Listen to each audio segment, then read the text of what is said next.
Thanks for joining me today on Cardinal Craze. Today we have on the show the editor for Big Red Louie. How you doing today?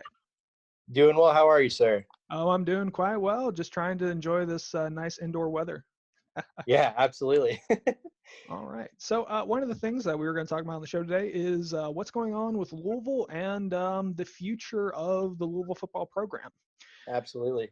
Now, Now, you've had plenty of experience following the Louisville football team and doing editorial pieces and even covering them on podcasts with what's going on with Louisville and basketball as well. Now, what do you think of this past recruiting cycle that they just went through? Yeah, so the 2020 class is interesting to me because it was the first chance to kind of see what the staff is going to prioritize, exactly who the new coaching staff is going to go after, and most importantly, I've been interested in seeing how they recruit locally. I know Louisville traditionally has had that Florida pipeline, if you will. But I've been more interested to see how they're going to fill roles. And it was interesting to me to see, um, for instance, they went after a lot of junior college guys. So I Mm-hmm. think a lot of the guys that we're going to see that are going to come in and be able to make an immediate impact in 2020 are going to be some guys who only have a couple of years left, which I know Satterfield had said that he's traditionally tried to stay away from. Mm-hmm. Whereas they also have a nice blend of young talent that might have gotten overlooked a little bit, but will kind of fit what they're looking for. The big thing for me though has been just to see exactly what they're looking for in state. Satterfield told you in his opening press conference, their immediate number one priority was not only just to make a relationship with the current players, but also make a relationship and foster relationships with the coaches and players within the state of Kentucky, Southern Indiana, maybe going into Ohio a little bit, but mainly focusing on some of those areas that had probably been neglected. That's been the most interesting thing for me. Players that have stood out to me. I think that immediately coming in, I think Luke Kandra is a guy that a lot of people aren't talking about, aren't hearing about. Mm-hmm. He made, I believe, it was 247 Sports. They came out with their top 25 player instant impact players for this season. Luke Mm-hmm. Kandra was a member of that list. If you don't know who that is, Oh, people who are watching don't know who that is. yeah, I'm the people sorry. who don't know. He's an offensive guard out of Ohio. There was a lot of big name schools that were after Kandra, but he sounds like he's a guy who could come in and make an impact almost right away. And then I'm really going to be focused on in the trenches. That's an area where Louisville struggled a lot last year, where I think that teams are going to think that they can come in and try to exploit that coming in this year. So I'm looking to see what Yaya Diaby can do. And then Mm-hmm. I'm really excited to see Jadarian Boykin. That's a guy that I think was on a lot of people's radar last year. Obviously, he didn't qualify last year.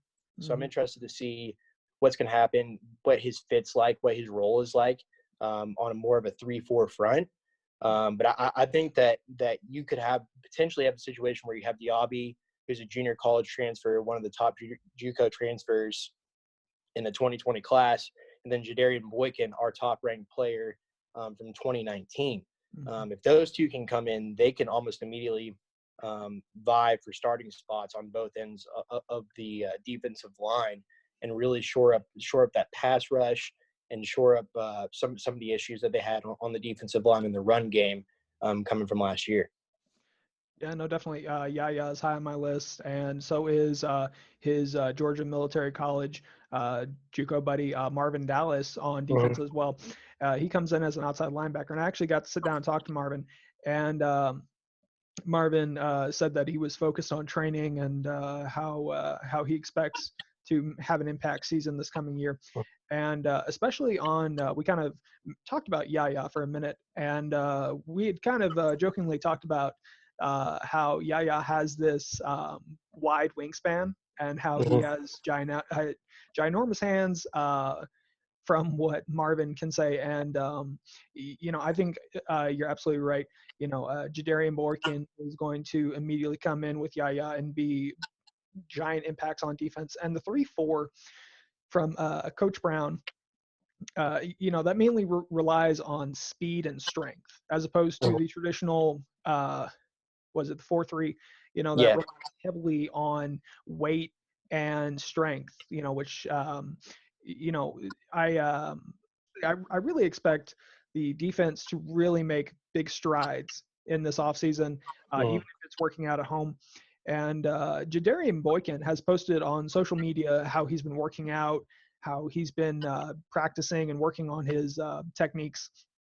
And honestly, it's extremely impressive based on how far he's been able to come. But one of the players that I want to kind of solo out is someone who really didn't get a whole lot of attention that apparently made big strides during spring practice, and that is Marquis Lowry. He's a cornerback out of Charlotte, North Carolina, and people are saying, especially Adonis Boone, who I talked to recently, said that Marquis is potentially, going to be one of those breakout stars, and so did Marvin Dallas. That's interesting. That's interesting to hear. I know he was a guy who came in a little bit late, kind of came in on the back end of the recruiting class, but from what I can tell, he definitely seems like he's the type of playmaker that the coaching staff wants. I know looking at the defense from last year, they're super disappointed. I think they went like 4 or 5 games to begin the season without an interception.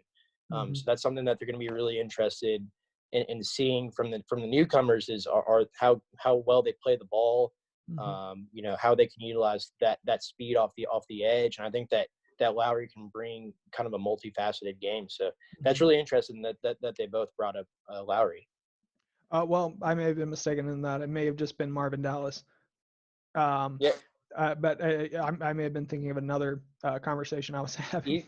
Either way, though, I still think, regardless, I think it's interesting that was a name that came up because it's a name that I would say that the majority of fans who follow the recruiting class, especially coming in 2020, probably hadn't heard much about because I think none of us had. I think we were all watching, as we all do every year now, the videos come across on Twitter and this guy's committed and this guy's committed and the coaching staff gives a little snippet and everybody was like, who's Marquis Lowry? Like he was completely off the radar. So no, it's definitely interesting to hear for sure. It really is. And one of the things that was fascinating was he was originally committed to Appalachian State, and Satterfield went in and flipped him pretty quickly, from what I could tell. And you were right; he was right there at the end of the recruiting cycle or the recruiting period, and he was able to get in. But when I was talking to Adonis Boone, he had mentioned how Kobe Baines is making great strides, and he believes that if he puts in the work, then he could have the potential to be a starter as well. That would definitely be interesting to see. I'm excited to see what can happen on the offensive line, just because everybody's talked about how Dwayne Ledford's like this offensive lineman whisperer. We saw, obviously, he's probably, we'll see what happens with all this controversy going on right now, but he might have back-to-back years where he has a first-round draft pick. And then obviously we saw what he could do. We basically had an offensive lineman and his name escapes me, our right tackle from last year. Basically came out of nowhere. Local kid, didn't come in. I'm sorry. Was it Tyler Haycraft that you're thinking about? It was Tyler Haycraft. I'm so sorry. No, that's okay. So Haycraft came in. Again, that's Haycraft was basically relatively unknown until the final year under Petrino, when I think he got some clock, when a lot of, there was just a whole bunch of stuff going on in Petrino's last year. But he came in and he was basically a mainstay his entire senior season on the offensive line when he was a relative unknown.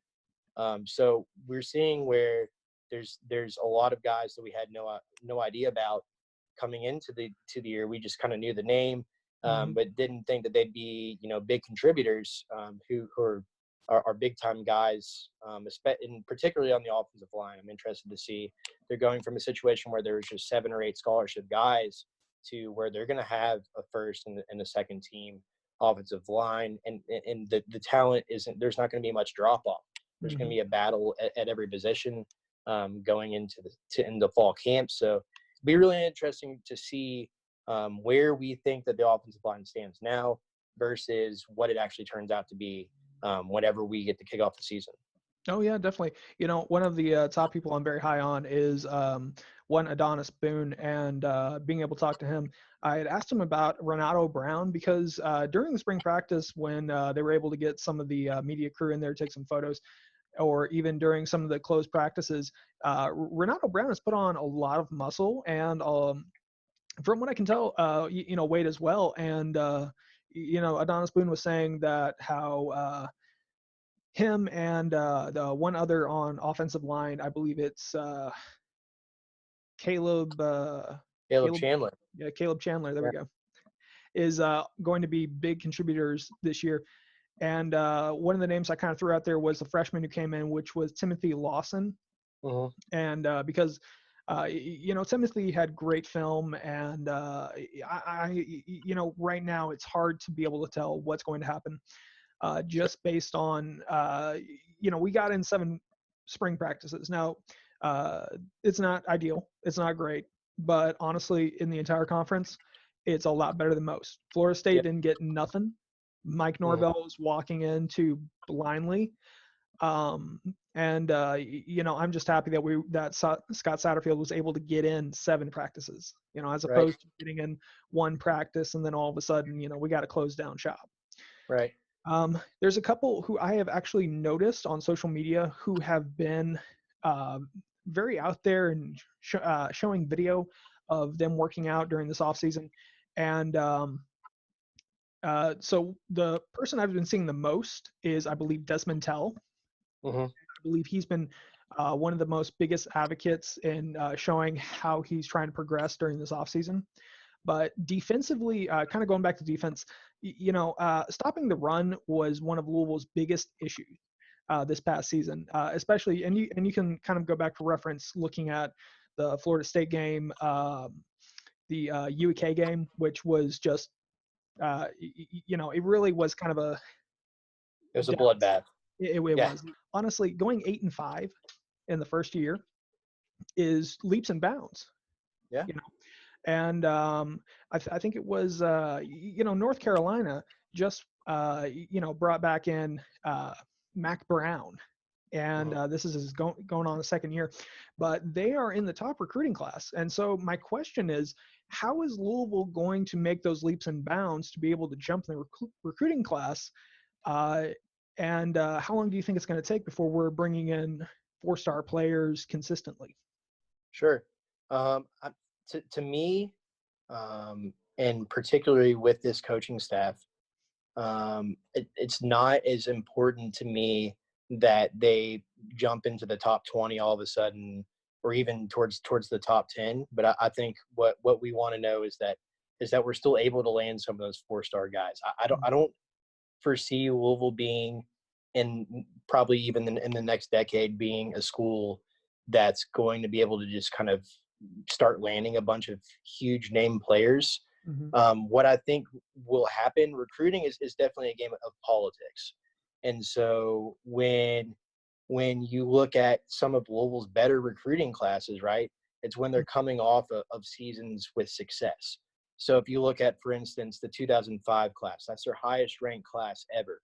I believe they're ranked 24th in the 247 sports rankings. And so that's 2005. So if you think about 2005, they're coming off of 2 really solid seasons under Bobby Petrino in 2003 and 2004. And then he starts landing players, and they're saying, okay, maybe there's some merit behind some of these guys that they're landing.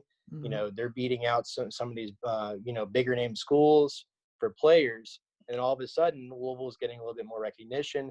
They're starting to get that name bump. And so when you look at Louisville's class for 2020, it's not exactly, I believe they're sitting at 42nd in the 247 sports ranking. That's not going to win you championships. It's not.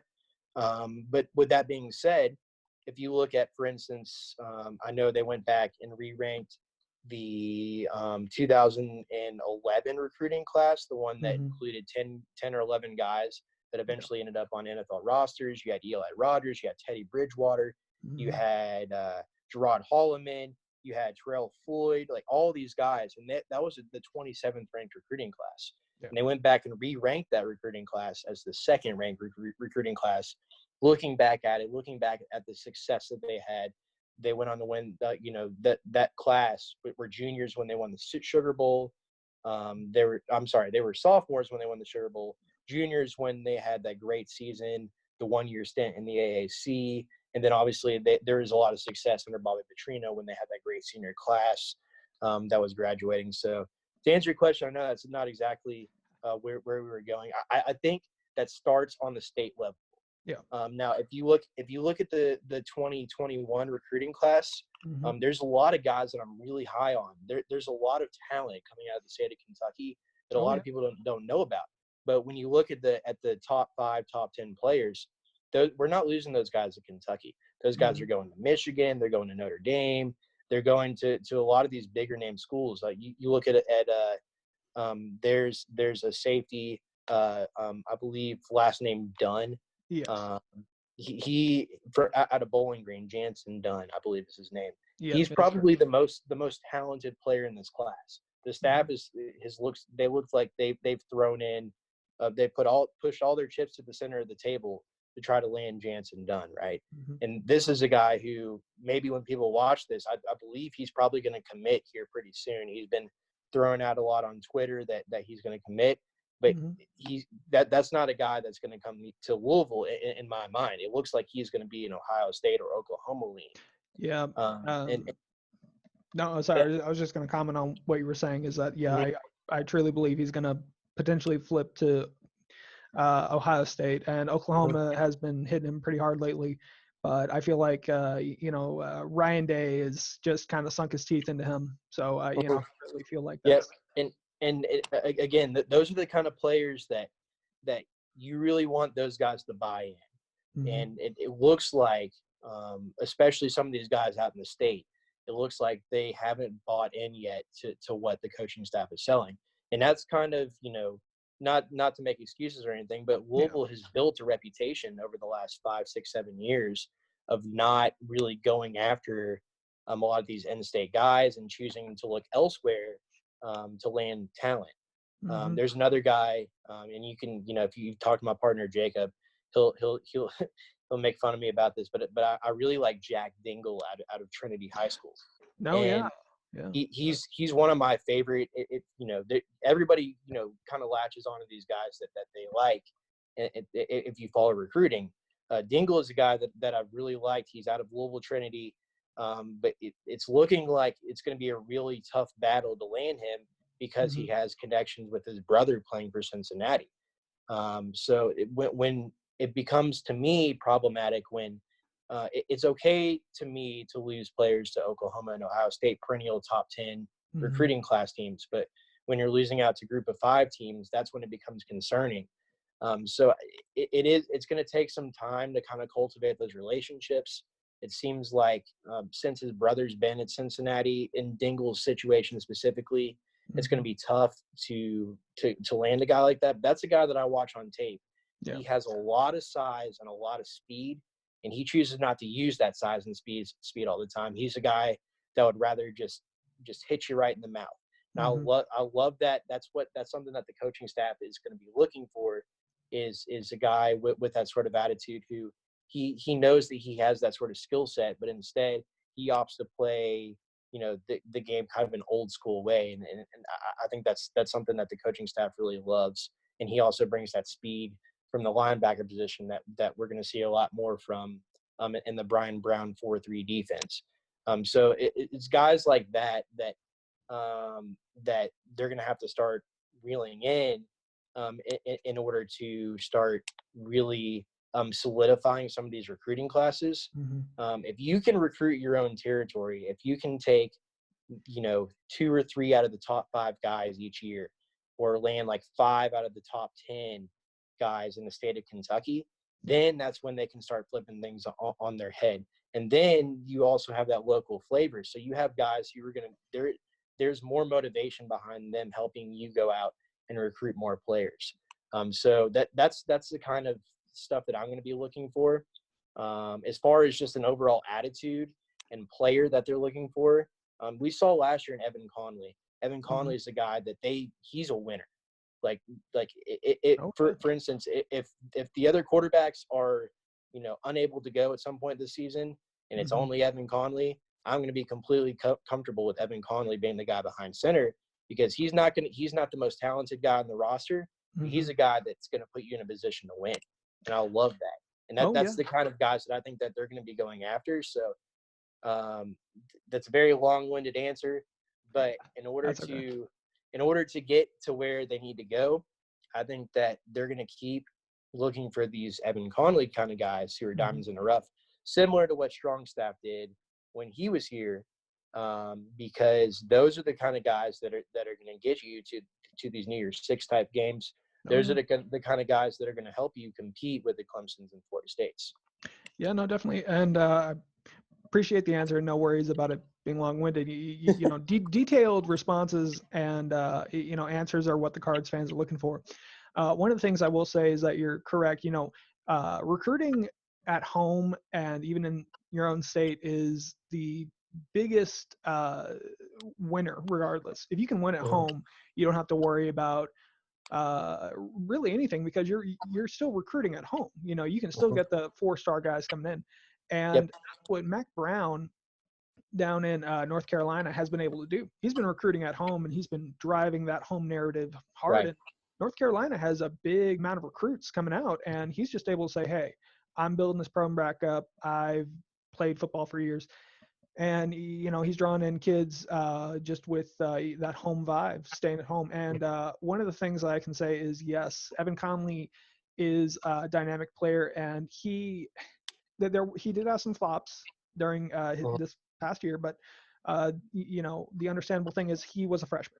He was still learning the play scheme. He was still learning how to play at a college level, much faster than a high school level. And so one of the things is, you're right. If, Mikhail Cunningham goes down this season somehow, either he has another leg injury or something happens again, Evan Conley will be that person that I will be very high on and believe to be able to carry the rest of the season. But one of the things that I kind of look back on is the fact that Jawan Pass is staying for his, I believe, redshirt season. This is his redshirt senior season. And he has just, sitting out an entire season of football due to an injury is unfortunate. And he had potential to be a breakout star. Yep. Absolutely. Now, Frank Ponce has actually mentioned how he's gone to Jawan Pass and just told him, hey, don't get frustrated, during when they had the spring practices, because he was just saying, you missed out an entire season and you basically were, having to walk around in crutches and sit down while people were practicing. Now, mind you, it doesn't mean he wasn't working out. It just means he wasn't able to fully get back into the condition he was. So, I would love to see Jawan as backup for Mikhail, but in reality, that's just going to have to be decided either in the fall when football comes back, or in the in the winter when if football is able to start again. Yeah, and that one, I was just going to say that's interesting that you say that, because like in my mind, when you look back at last season, Jawan Pass was obviously the focal point of the team going into the season. And then, all of a sudden he's like, T Webb is equally as on my radar. True freshman quarterback T Webb is equally on my radar as Jawan Pass, who started, I don't know, 10 games, 15 games in his career. So it's interesting that you bring that up, and he could very well be right in the quarterback competition to start the season as well. He could, and I hope that he can compete. And, I hope that sitting out an entire season did not destroy everything that he's worked for. Right. But getting back over to recruiting, one of the looking at quarterback position, Aaron McLaughlin. Louisville's been high on him, and Louisville's been trying to stay on his radar. But lately, a lot of 24/7 sports analysts have been pushing him for more of NC State, which is quite interesting. I believe Dave Dorian has been really pushing that narrative for him to come up there and potentially be a starter, but that's to be determined if he's even made those claims to him. Right. Now, I actually looked back, and I think Dave Dorian had been at NC State for almost, I want to say, I think it was like 8 years or something like that. Right. And it's interesting to see kind of how they fell off last year. And but one of the main focuses is they are Louisville's opener. The key question is that can we land Aaron?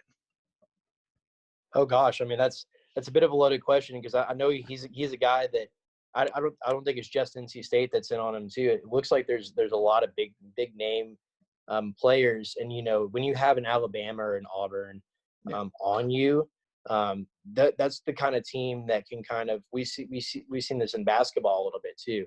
That's the kind of team that they can just all of a sudden last second kind of throw their hat into the ring and say, "Here we are, Alabama. Take it or leave." You see what I'm saying? So no, yeah. I don't think I think there's going to be some other teams in on him as well. But to me, it's all about the cultivation again of the relationships with the coaching staff. It sounds like Dorian's a guy that's been in on McLaughlin for a long time. So it'll be interesting to see how that plays out.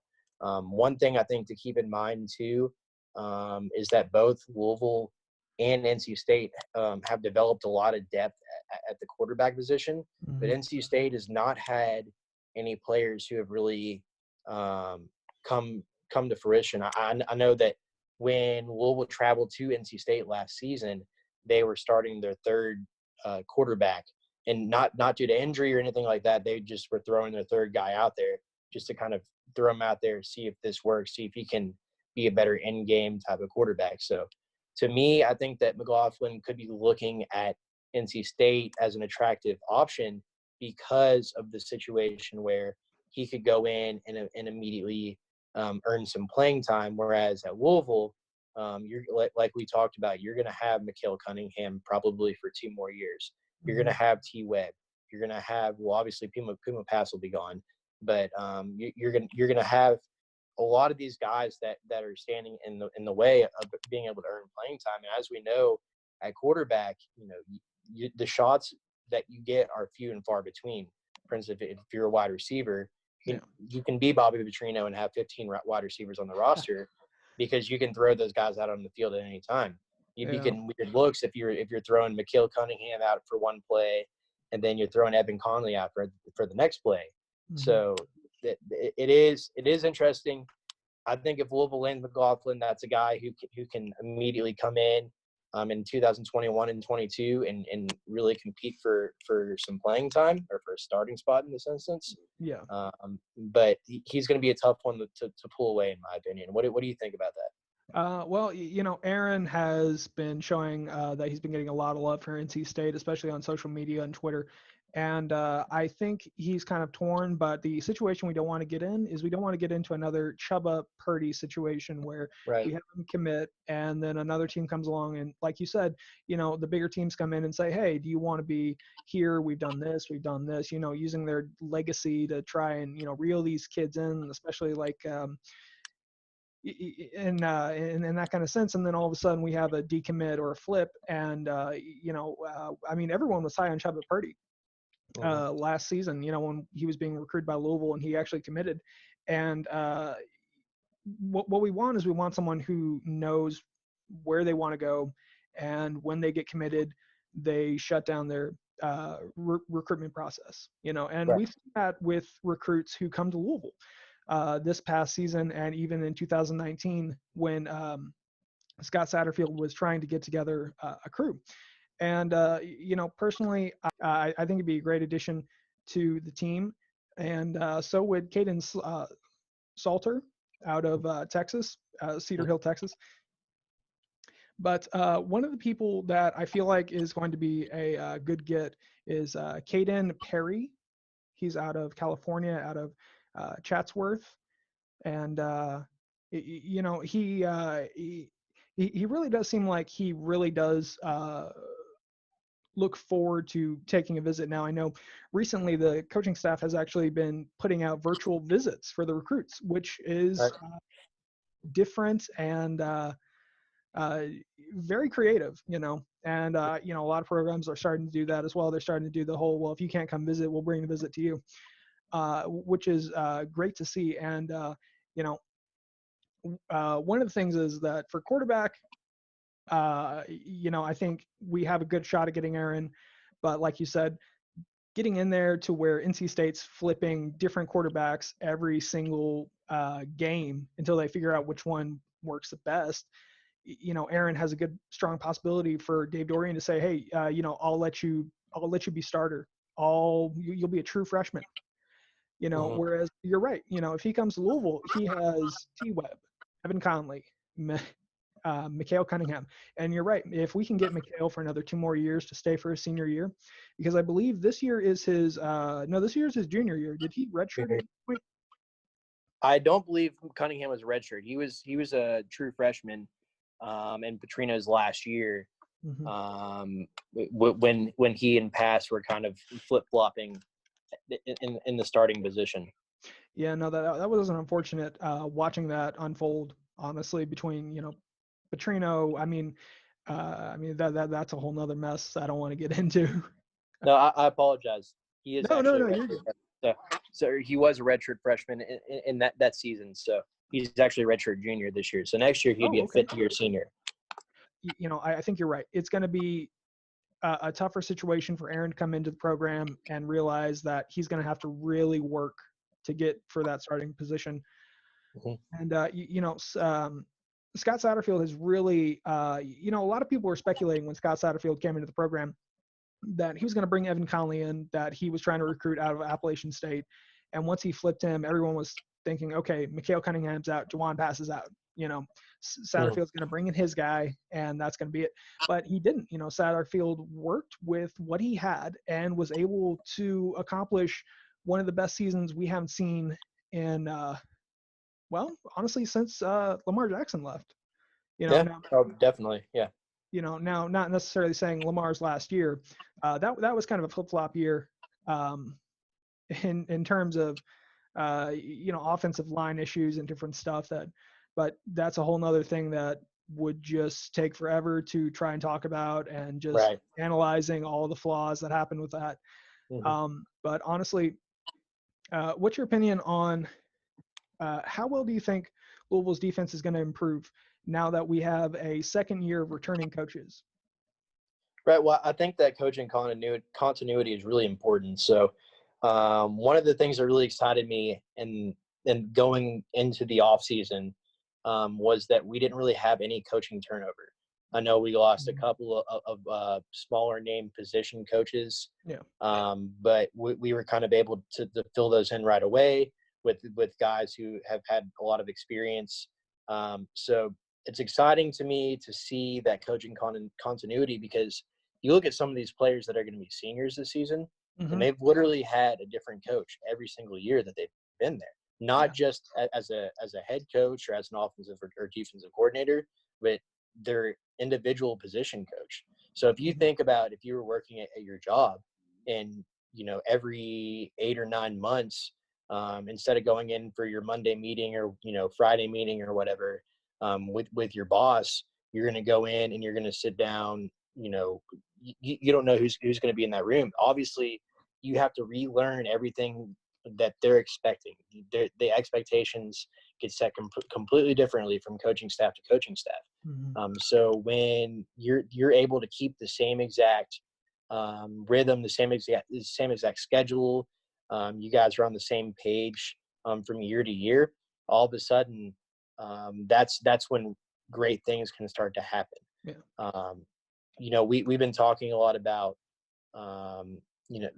recruiting classes. The reason why I feel like Clemson was able to kind of develop from a team that was perennially almost there but never quite where they needed to be, perennial top 25 type of team, but never on that championship type of level. It took them a lot of time under Dabo Sweeney, who's actually been there this is going to be his 12th year there. Wow. But if you look at a situation like that, he's been able to hold on to a lot of his coordinators. He's been able to kind of instill a culture and a tradition at Clemson, which I know, comparing Clemson to Louisville is like comparing Louisville to Indiana State in basketball. Like it's completely, it's a completely different situation. But if you see what I'm saying, that when they continue to have the same staff year over year, the same expectations year over year, then that creates a confidence, and that creates a kind of just more of a winning culture in and around the team. As far as the defense goes, I'm excited to see what can happen when they finally are able to install the complete defense. I think that last year we saw, for instance, I don't think that Dana Kennard was a guy that people saw chipping in a lot on defense last year. I think that there are a lot of players that had to change positions last year as well. If you look at Russ Yeast, a guy who started at cornerback on and off his first 2 seasons, gets flipped to safety, and all of a sudden he's one of the best players on that defense. Or if you look at Rajay Burns, for instance, a guy who has been seen as this kind of do-it-all type of athlete, and all of a sudden he's playing at linebacker. A lot of people were questioning that decision at first, and then he's one of the leading tacklers on the team. So it'll be interesting to see, number one, this continuity within the coaching staff, and then being able to install the rest of the playbook, and also have the guys who are now the more veteran players be able to bring some of these newer guys up who seem to be the better cultural fits, but also what some of these guys are looking like in their second year of changing positions and changing what the expectation is for them with their role on the team. Yeah, no, I mean, definitely it is and you're right, before Scott Satterfield came in, I think you said it was for 5 straight years we've had new defensive coordinators, new offensive line coaches. We've almost flipped the position, like you said, every 9 months to being someone new. And you're right, having some stability within the program finally should help, especially with a lot of the returning productions. We actually had one of the highest returning productions in the country. I think it was between 75 and 78% on either offense or defense. And for the most part, I hope that the second year they can utilize as much potential that was shown this past season. If we go back to the Petrino era, the 2-10 season, there really wasn't any love on, coming from the coaching staff. There was always a new coaching staff. And, when Bob Petrino tried to, I think the report saying that he interviewed for an SEC job and didn't get it and came back and, and then, he got bought out.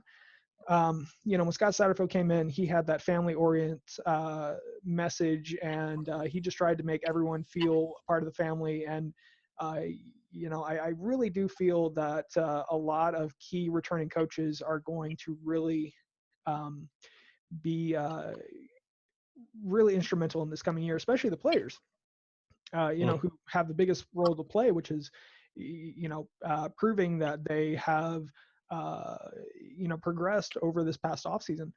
Now, one of the things I kind of looked at and thought about is who, in your opinion, are the top 3 recruiters among the coaching staff? Yeah, well, obviously, Cord Dennison immediately comes to mind. Cord is a guy that when he had that kind of like bridge year, when he left Petrino's staff, he went to Oregon. He actually landed the number 2 player in the country when he was there at Oregon. And then he also, I believe he averaged somewhere around like 4.5 stars for players that he individually sought after and recruited to bring to Oregon in his time there. So he was ridiculous back when he was on Petrino's staff. If we look back at what he had to deal with as far as what the expectations were, what the type of players that he was going after, it was kind of unfair, and still he was bringing in some of these bigger name guys. Yeah. If you look at like Russ Yeast, or he's not on the team anymore, but Trayshawn Smith, those type of guys, that's the kind of guys that Dennison is able to bring in. These guys that are kind of like game changers, especially on the defensive side of the ball. So Court Dennison comes to mind. I really like Norv McKenzie. He's a guy that he's really going after some of these, especially for his position group. He's really going after some of these top name running backs. Yeah. And it's interesting to see. Louisville's traditionally they haven't really been a small, speedy running back type of school. If you look back on, they've always been a pretty traditional, every down type of running back recruiting school. So it's interesting to see now with the success of Javion Hawkins, some of the guys that they're going after aren't some of these like 6'2", 220-pound guys. They're more in the mold of Javion Hawkins, or maybe even Hassan Hall, who's a bit of a tweener. So I really like McKenzie. I like the personality and stuff that he puts out on social media. I think that's pretty exciting. And then probably my favorite coach on the staff is Gunter Brewer. I'm a huge Gunter Brewer fan. He cracks me up with some of his tweets and just some of the stuff that he says in some of these interviews. And if you talk to any of the wide receivers on the, or any of the players on the wide receiver unit, if you talk to any of these recruits that are coming in, everybody loves Gunter. Like he's like the crazy uncle on the team. He's got all these crazy sayings and stuff. I'm not sure if he's the top recruiter, but he's a guy who he has a lot to sell. You know, he was a wide receivers coach for the Eagles. He was a coach for 3 pro guys that are going to be Pro Bowlers, that were in the league or are in the league now. So, and then obviously the Dwayne Ledford would be a fourth guy to throw in there, but those would be my top 3. Okay. Would be Dennison, McKenzie, and oh gosh, Coach Brewer. I apologize. Coach Brewer. No, that's okay. My top 3 would honestly have to be Court Dennison first, Gunnar Brewer, in my opinion, he's a great guy. He is a social media, he doesn't have an assistant doing social media, on Twitter. He is on there saying how, just throwing his thoughts out there and repping Bojangles as much as he can.